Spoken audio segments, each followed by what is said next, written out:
Hello everybody, I'm Katie Knight and welcome back to Can You Put Me on Guest List. So we've all watched his videos, whether they've been from the DJ booth at some of the world's biggest festivals or from the crowd at some of the most renowned clubs around the globe. Luca Dea began recording DJs and parties just as a passion project. What started off being videos just for himself to keep as memories has now turned into being a source for thousands of people to watch, listen, and live some of the most special moments in dance music captured through the eyes of Luca.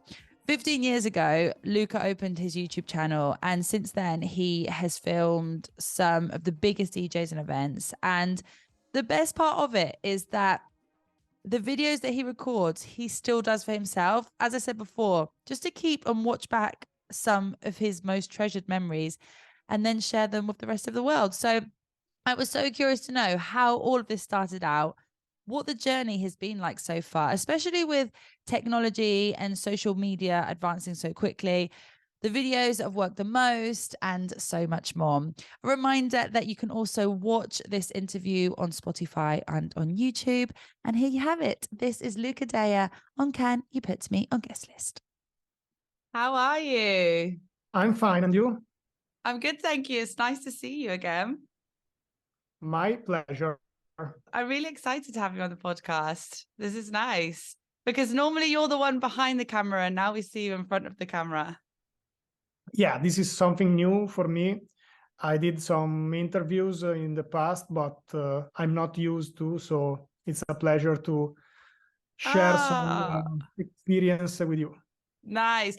Okay, well, I saw a post the other day that it was your 15th year anniversary doing this, being a content creator, traveling the world, recording from some of the biggest festivals, clubs all over the planet. But I would like to know how this all started out for you, because I think I've read somewhere else before that this was just a passion. You used to do this just to have recordings for yourself. So how did this start? Where did the idea of recording an event or recording a DJ come from? I can start saying that, 15 years that I opened my YouTube channel, and that day it was like a new thing because, YouTube was born in 2005. So I opened my channel in 2008. So Wow. YouTube was just a baby, 3 years old. And me, I was trying to share some videos that I was doing in that period. I already started maybe some months before recording parties from very few small parties from my hometown. And then I said, okay, let's see how is working this YouTube, because I was already seeing some videos from parties from other places. So I say, okay, let's open mine. And this was also before I opened my Facebook, because Facebook I opened on August 2008. So it was like March when I opened YouTube. So it's really something difficult to understand now. How was that era? So you said you started doing this in your hometown. First of all, where is your hometown? So I'm based in Treviso. It's a city very close to Venice. Okay. Everybody obviously know Venice. So Treviso, it's also famous to have the Venice airport Treviso. Mm-hmm. If you go on Venice, maybe you can land in Treviso and then you go to Venice. So, but it's also cool to visit Treviso, I have to say. Okay, on the list. It's on the list. Definitely go and visit. Okay, so what was the first ever party that you recorded at, and who was playing? This is difficult to say because I can only say the first video that I upload, I can remember, because I was starting recording also before, but in that period, maybe young generation can't understand this because the difficult part ever was uploading. It's not like it is now. Yeah, now it's easier than ever, but 15 years ago, seems like 300 years ago, because the connection, the speed connection was something incredible slow.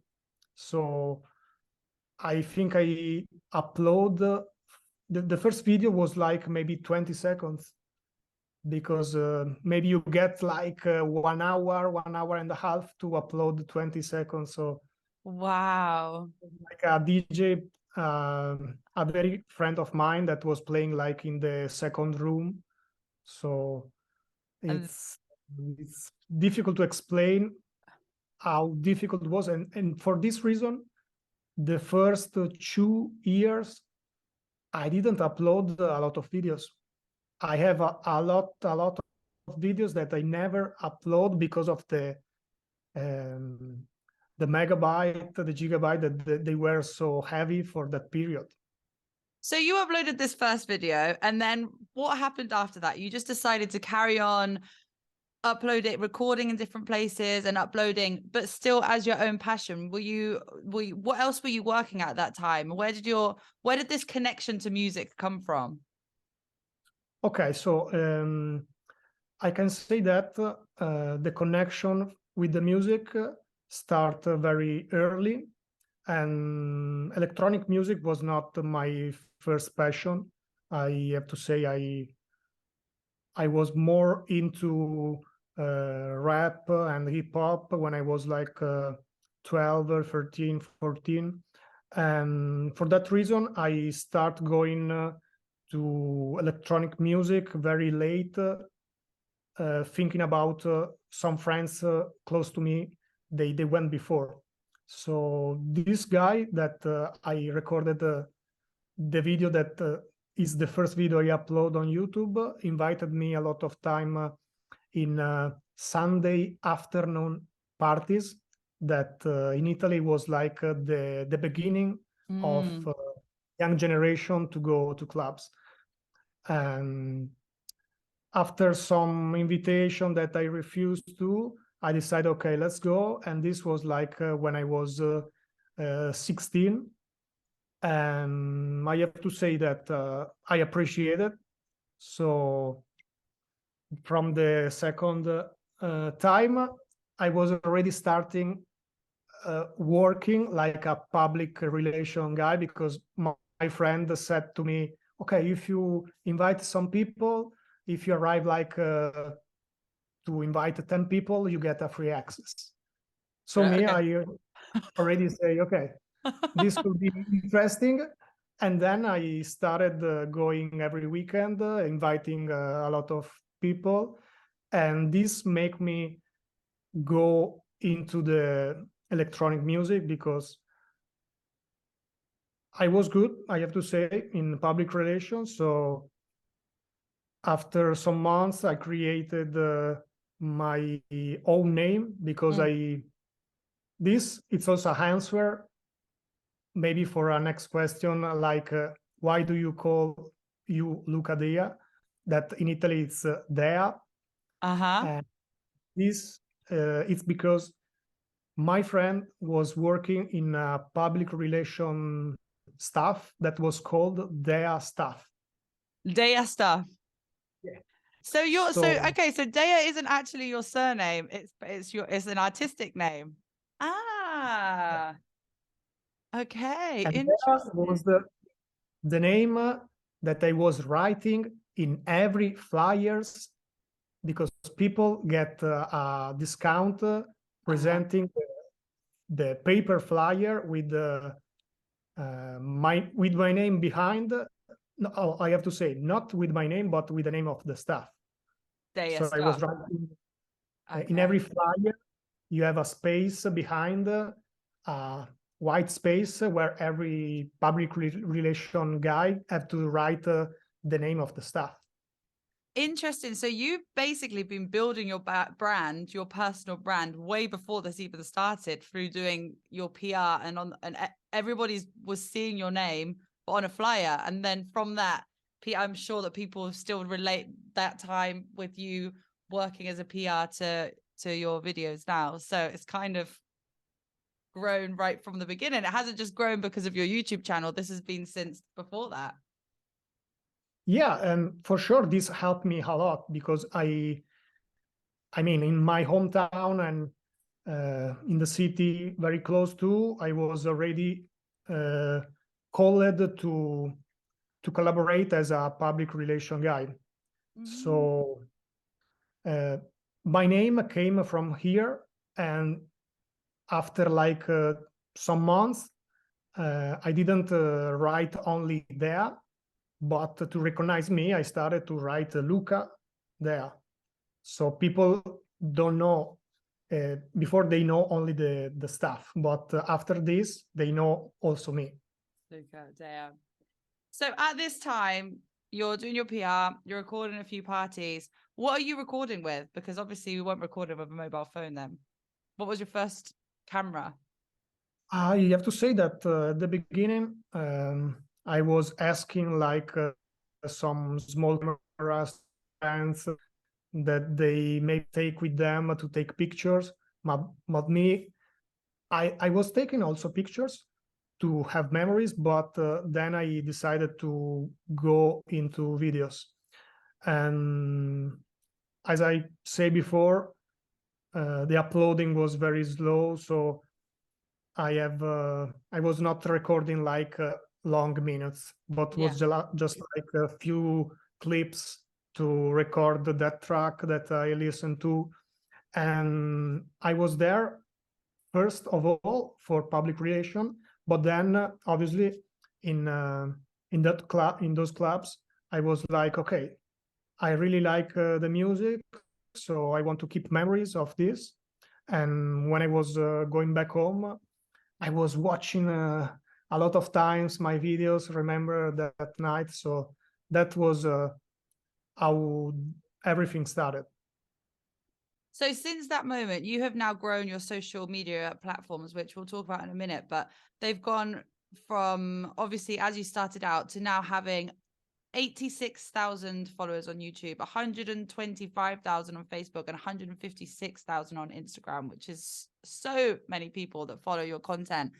But at what point did you realize, oh, okay, this is something here. People really like my content for it to actually build into a brand to what you do today. So where did it kind of leave from, I'm just going to do it for myself, but actually wanting to do it because you realize that you're onto something here and that other people wanted to follow you too? So it was a very slow process because, as I said, I started as a public relation guy in clubs. So the first 3 years, I was just like recording for myself and keep the channel as a channel with some memories. I was like uploading not a lot of videos for the connection. So the first 3 years was really, really the beginning of everything. One important moment was when I was 21 in 2011. That moment I decided to leave the public relation world. Um, from that moment, I understand that videos were growing very good. A lot of people were starting say to me, "Thank you, Luca, for uploading." And and that moment, I decided to discover the world. So I said, "Okay, I don't want to go every Saturday in the same place as a public relation guy. I don't want to see the same clubs." So I decided to start travel to Italy, but also worldwide. And 2011 was important because in March, in that year, I went for my first time in Miami Music Week, and 1 week after, I went to Time Warp. So for sure, that 2 weeks were crazy for me because I was like, okay, I have to go. I have to make some videos and try to upload the fast I can on the web, so people will find the first mine. Also, if they weren't good qualities because I didn't have a good camera, because I didn't started um, uploading quality videos. And I have to say, yeah, I didn't have a lot of money to buy big cameras, so this is also something I like to keep, because it's not about the quality of the video of the camera. Obviously, if you have a good quality, people can appreciate it more. But me, I was like, okay, I have to wreck the best moment and in the best way, so people can see the energy behind that video. And me, I was the first customer of that videos, because before of everything, the video was recorded for me. So that's my best secret, because if I have fun in the party, if I like to record something, it's because I really like that moment, and the first one that want to see again that video, it's me. I love that. That just goes to show how much passion and how much energy you put behind these videos. Is you're not doing this just because, you know, you're trying to get followers or people to view your videos. The first reason for you to do it is for the love of the music and of that moment. And that is something very, very special to have as part of your work. That's so nice. Yeah, and it's also difficult to explain to maybe young generation that now see how much followers are important for these years, but in that period it was completely different. So it was all about sharing with people who want to share with you. So it was just an exchange, and it was for sure very true, because going into YouTube to watch my videos was only because somebody else want to see with the same passion like me. I was not doing to grow my number of followers, or to even imagine something I'm doing now. It was all true and pure. I bet you've made quite a nice community as well of people that have probably followed you from the beginning, because through comments and sharing, do you see that a lot of the people that followed you from the beginning still follow your videos now? This is something curious, because, you know, somebody do that, and it's crazy, because starting from 15 years ago, it's a longer road. So obviously, a lot of people that started following me in the beginning, in the journey, maybe they had family, maybe they had babies, so they maybe changed the lifestyle. But it's also good to see that they are still with me. Yeah, that's nice. That's really nice. So I'd like to talk a little bit about the different platforms, because as we said at the beginning, obviously your first platform was YouTube. And then Facebook came a few months after, and then obviously Instagram, and now we've got TikToks and Snapchats and all of these different social platforms that exist right now. But what was the transition like from or opening up other channels in your name? And how did you kind of decide what content would go on where? Or do you always use the same, do you film the same content for each platform? How do you kind of distribute what you're filming? Okay, so yeah, this is something not easy to explain, but I can start obviously that I started with social media also before YouTube, because I started with Netlog. I don't know if you remember this platform. It was my first really social media, and that I was already doing that for public relation, like posting flyers and pictures of parties, but not videos. Maybe I started uploading some videos in MySpace. That was the best social media for electronic music when I started in this world, and unfortunately is gone very fast. But obviously the most important is YouTube, because I started in 2008, as I said. And but obviously YouTube, it's a different kind of social media.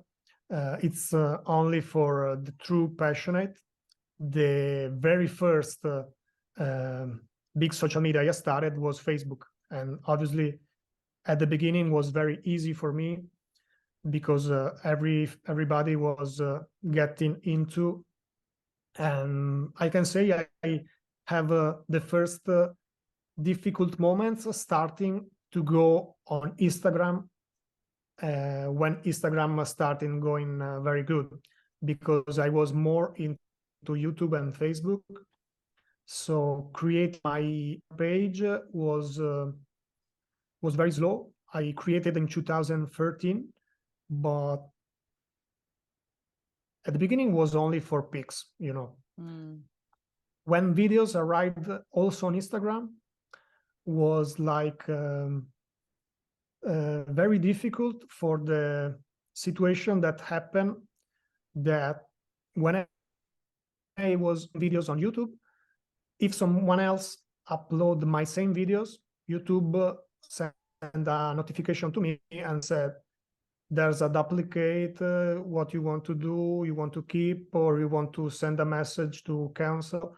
So this this was very easy to see. But when Instagram and also Facebook, they started together because they are the same company. They decided to get viral with videos, so everybody can upload the same videos. That was a problem for me, because I started uploading videos very how can I say, without any logo. Yeah, so This just was my plain videos. Yeah.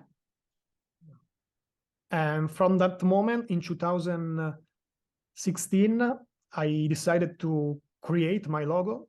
So my logo has only 7 years. Because at the beginning was not necessary. I was like posting the pure video, because nobody was thinking to upload it again. But in 2016, a lot of pages started to upload videos from everybody. So they were using a lot of videos of mine without mentioning me. So in that moment, I say, okay, I have to start to put my logo, not because I want to be the star with my name in the video, but just to protect my contents. Absolutely makes total sense. But it's so nice, because when you're like scrolling through Facebook and you see your logo in the corner, you know that it's going to be a good video. You know, sometimes if you could just scroll down, you know, another video. But when you see Luca Dea and like the rec button, you're like, okay, this is going to be some good content. So I think it makes the content like jump out at you more, knowing that it's from you. Yeah, obviously this was not intentional, but then I realized obviously that was an important part to see my video recognized more with my name. Yeah, for sure. What has been the video that has had the most views yet since you started, or the video that's worked the best? This, it's Sven Vet in Cocorico in Italy. When was it It's from? a very old video. It's a video from 2012, and it's one of the last videos with the Sven Vat with the hair. Because Wow.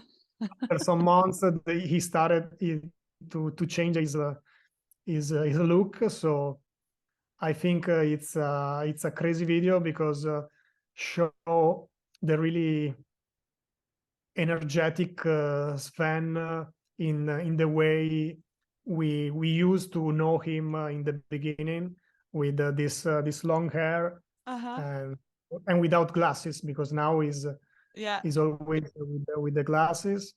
So obviously the combination between Sven and the sunrise in Cocorico in Italy was the best combination, because it's a epic place with a epic DJ. I have to say, one of my favorite. So this I think make people watching and watching and watching and watching again.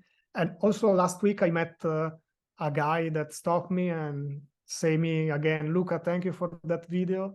I'm still watching after 10 years.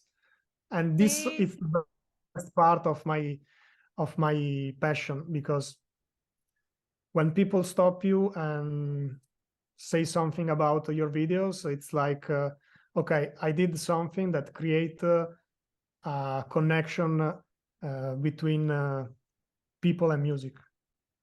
Absolutely. And you're showing people that can't go to the events or can't be there for whatever reason, you're showing through your eyes what the event is like. And the one thing I like about your videos is that it's not always in the DJ booth, and you've got somebody in the DJ booth, but you actually go into the crowd and what people would live at the party from the crowd. And it's not just, like the backstage part, which is really nice, because you're just putting yourself into other people's shoes and showing from your own eyes what the party's like, which is really great. Do you have a favorite DJ apart from Sven? Do you have any other favorite DJs that you like to record?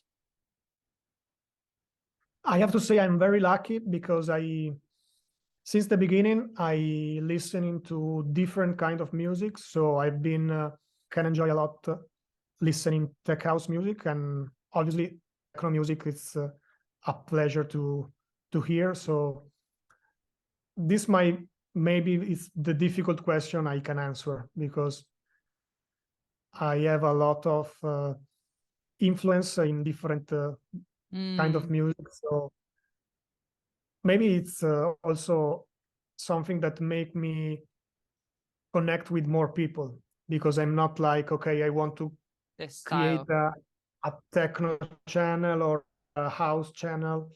So I'm very lucky for that. Versatile. I say. Is there any artists or any festivals or clubs that you have not yet recorded with? But I have to say that every day I discover there's new clubs, there's a new festival going on.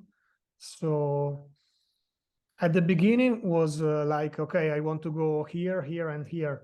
There was like a few festival, few clubs that that you want to go. Also because it was difficult to know what's going on, because that's why I started recording, because you can find a lot of things about music. People that were recording something, they were just few people. I have to mention Fra 909, that it's a pioneer of this, and watching his videos when I started was something very special, because I connect about people and music also with his videos. So seeing something like this make you understand that you want to go there. Yes. So I think that's maybe for that reason that I really enjoy people, because they see something they didn't know, and then they say, okay, I see the energy from that place, so I need to go there. Yeah, I agree. How many batteries do you take out with you when you go to a party? Yeah, that's one of the most important thing of my my experience, because I have to say in the beginning was a big problem, because I was like seeing, okay, I have like 10 minutes left. I have to choose what. But now, obviously, I'm prepared well for that reason. I have a good power bank for my phone.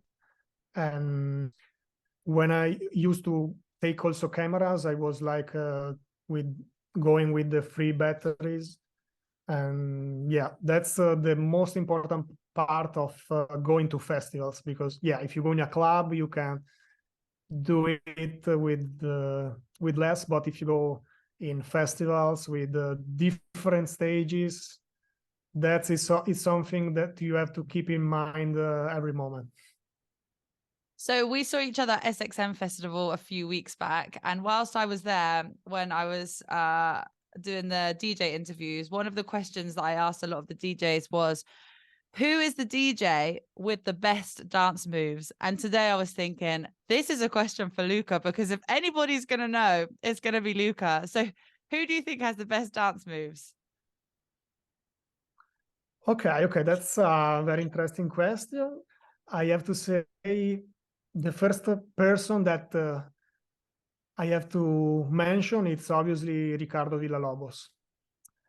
His moves are known from everybody. I think if you just put him without the face, everybody recognize him, because it's like a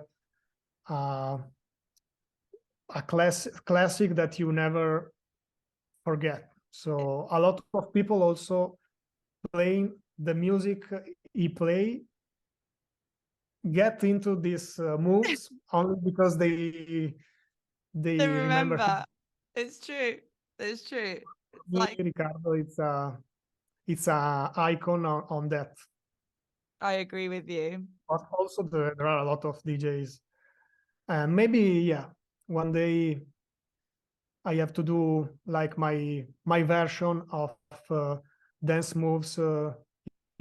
You remember that video with the guy trying to dance like we need a Luca DJ. Dea version. No, I've seen them a lot, so maybe I can try to do my version one day.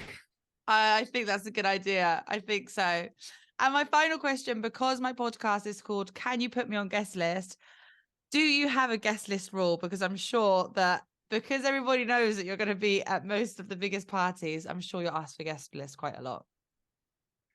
That was an important part for me when I started, because I didn't have access to any place, because I didn't know anybody.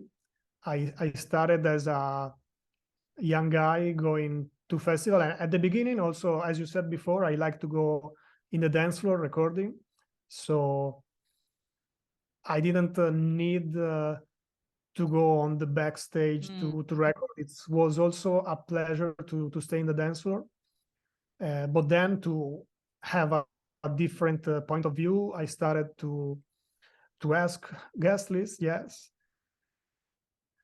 and I was lucky. In my hometown, I met a lot of DJ. They were playing there, so it was cool because I met there, and then we started to have a relationship, and they invited me in some different place. So like I have to mention this thing, because I met when I was 20 Paco Osuna, and I was say after the set when I met him, I will go with the school in Madrid. I want to go to listen you. And before I finished the sentence, he said, okay, I will put you, and you have to come with me. And you can imagine, when I was for a guy that had 20 years old, I was already recording in that party, because it was like a party near my hometown, Und in Vicenza. And for me, that is something that make me understand, okay, let's go on this, because what I have to say that I met a lot of very good person before saying DJs, and this make me feel very, very happy about going to listen them, but also to know more as a persons. And obviously Paco Suna, Joseph Capriati, Marco Faraone, and I have a long list of DJs that first of all, they are good and then they are good DJ. So that is the most important part, because with good person and good people, you can create a good connection. I totally agree with you. I totally agree with you. The first most important thing is doing things with a good heart. Luca, thank you so much for coming on my podcast, and thank you so much for everything that you do and for documenting the way you do, and for just bringing so much joy to so many people, because I know that you do, and I'm very grateful to have you here on the show with me. It was my big pleasure, and I hope my English was enough good to understand it. It was perfect. Thank you. Perfect. I will see you in, well, I'm sure I'll see a lot of you this summer here in Ibiza and at festivals and wherever the music takes us. Yes, music first, and we go follow that. We do. Luca, thank you so much. I'll see you soon. Yeah. See you Bye. soon. Ciao. Bye.